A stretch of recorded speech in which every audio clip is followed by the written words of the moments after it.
আজ বলবো দেবাদিদেব মহাদেবকে সন্তুষ্ট করতে শিবরাত্রিতে আপনারা কিভাবে পুজো করবেন বা পূজার সময় নির্ঘণ্ট। বেলপাতা ও গঙ্গাজল সহ তো দেবাদিদেব মহাদেবকে সহজেই পুজো করা যায়, কিন্তু বেলপাতা দেওয়ার একটু নিয়ম আছে। বেলপাতা দেওয়ার সময় দেবাদিদেব মহাদেবের মাথায় আড়াইবার ঘুরিয়ে সোজা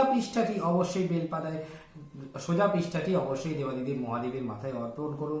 এছাড়া সময় বলতে গেলে 2026 সালের এই পবিত্র দিনটি আসছে হচ্ছে 15ই ফেব্রুয়ারি রবিবার, চতুর্দশী তিথি শুরু হচ্ছে রবিবার বিকাল 5টা 4 থেকে এবং থাকছে সোমবার বিকাল 5টা 34 পর্যন্ত। প্রধান মুহূর্ত থাকছে কিন্তু রাত 12টা 9 থেকে রাত 1টা 1 পর্যন্ত। আর চার প্রহরের সময় প্রথম প্রহর 6টা 11 হতে সকাল রাত 9টা 23 পর্যন্ত, এবং দ্বিতীয় প্রহর রাত 9টা 23 থেকে রাত 12টা 36 পর্যন্ত, তৃতীয় প্রহর রাত 12টা 36 থেকে ভোর 3টে 47, এবং চতুর্থ প্রহর ভোর 3টে 47 থেকে ভোর 6টা 59। উপবাস ভঙ্গের সময় কিন্তু সকাল 6টা 59 হতে বিকাল 3টে।